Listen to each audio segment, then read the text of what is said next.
নমস্কার, আমি ডক্টর সঞ্জয় সেনগুপ্ত। আমি একজন consultant cardiac surgeon, Fortis hospital, কলকাতাতে। আপনাদের সঙ্গে আজকে একটা ইম্পর্টেন্ট সিমটম বা ক্লিনিক্যাল সিনড্রোম নিয়ে ডিসকাস করতে চাই। সেটা হচ্ছে সিনকোপ, মানে হঠাৎ করে পড়ে যাওয়া।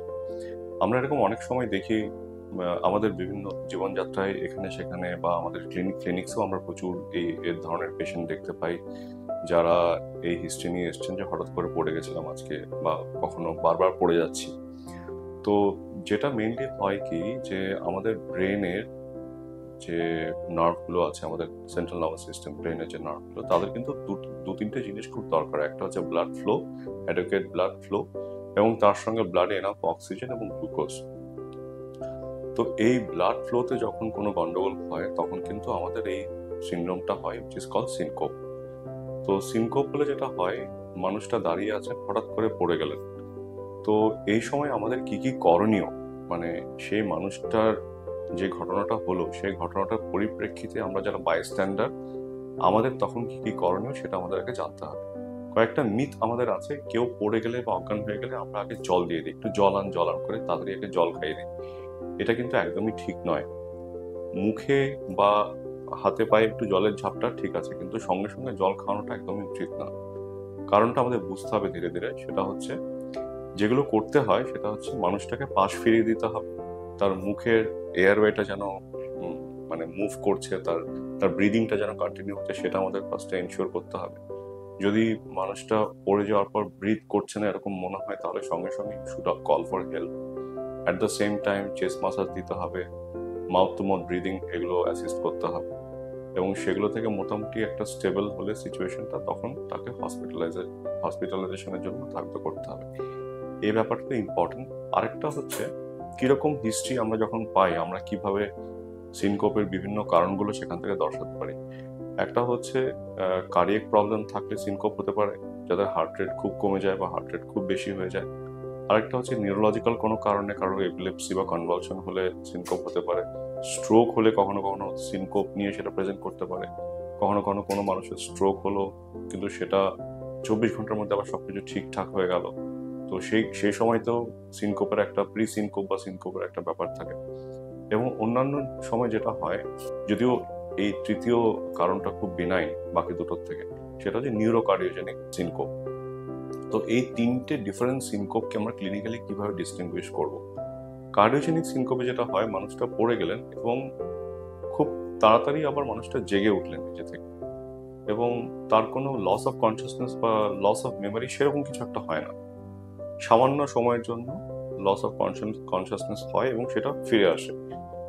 নিউরোজেনিক সিনকোপে যেটা হয়, কনভালশন হতে পারে, খিঁচ হতে পারে, এবং মানুষটা যে পড়ে গেল তারপরে কিন্তু অনেকক্ষণ ধরে মানুষটা অজ্ঞানই রয়ে গেল, এবং যখন মানুষটা জ্ঞান ফিরে পেল, তখন কিন্তু উনি ঠিক বলতে পারছেন না তখন কি হয়েছিল তার সাথে। এবং এই যে অনেকটা সময়, এটাকে আমরা মোটামুটি বলতে পারি যে 10 মিনিট থেকে বেশি সময় বা 7-8 মিনিট থেকে বেশি সময় তিনি অজ্ঞান ছিলেন। সেই ক্ষেত্রে আমরা এটা বলতে পারি neurogenic cause rather than cardiac cause.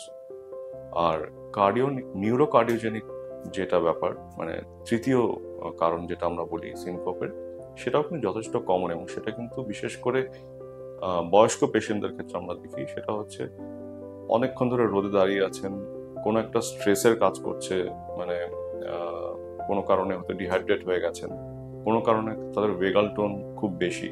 সেসব পেশেন্টদের যেটা হয়, হঠাৎ করে দাঁড়ানোর ফলে আমাদের শরীরের অন্তত 500 থেকে 700 ml ব্লাড নিচের অংশের দিকে নেমে যায়, না পায়ের দিকে নেমে যায়।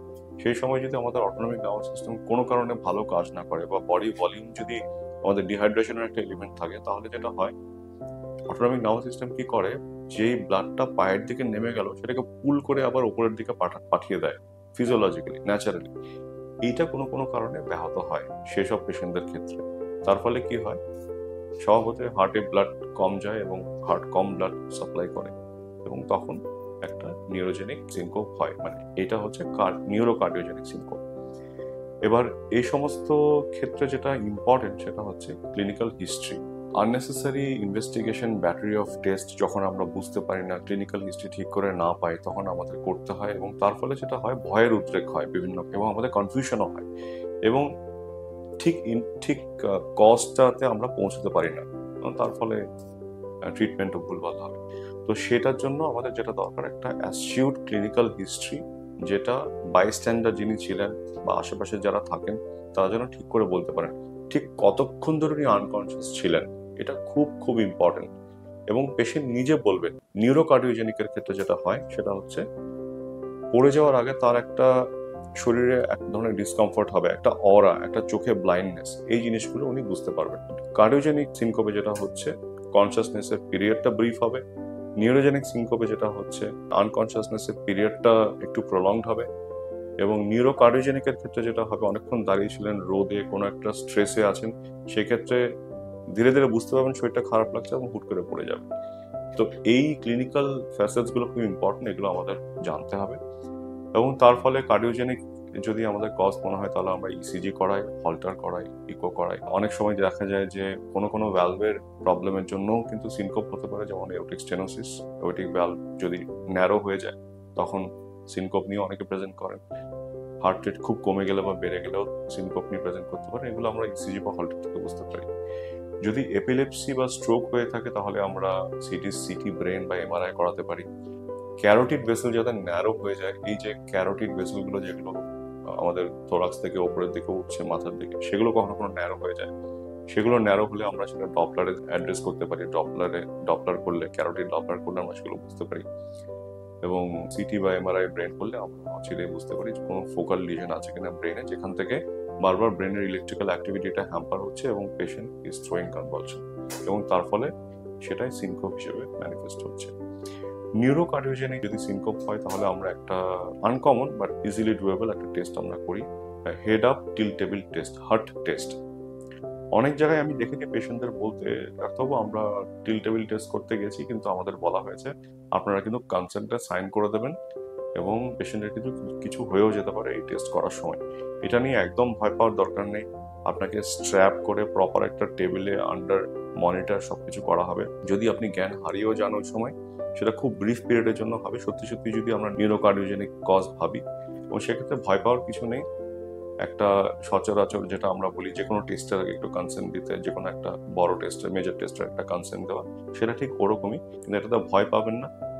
টিলটেবিল টেস্ট করে জানতে হবে সত্যি সত্যি যে নিউরোকার্ডিওজেনিক কজ কিনা, এবং সেটা যদি হয় তাহলে তার যথাযথ পথ্য এবং মেডিসিন এবং কিছু প্রিভেন্টিভ মেজার্স নিলে আপনি কিন্তু নিউরোকার্ডিওজেনিক সিনকোপ থেকে অচিরে বাঁচতে পারেন। যেই প্রিকশনগুলো আমরা নিতে বলি সেটা হচ্ছে ইনিশিয়ালি যেন পেশেন্ট যখন পড়ে যাচ্ছে তখন যেন কোনো ইনজুরি না হয়, এবং পেশেন্টের পড়ে যাওয়ার যদি টেন্ডেন্সি থাকে তাহলে তাকে তাড়াতাড়ি শুইয়ে দেওয়া।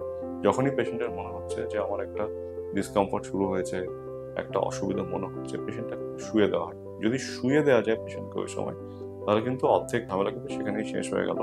যে পড়ে যাওয়ার ফলে যে ইনজুরিটা হওয়ার কথা সেটা আর হবে না। আপনাদের তরফ থেকে যেটা করণীয় সেটা হচ্ছে ওই সময় কিভাবে পেশেন্টকে ম্যানেজ করা হবে, ওই সময় কিভাবে পেশেন্টের ক্লিনিক্যাল হিস্ট্রিটা কিভাবে আপনি ডকুমেন্ট করবেন এবং সেটা ডাক্তারবাবুকে এসে বলবেন।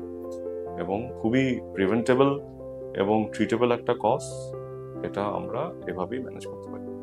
Thank you.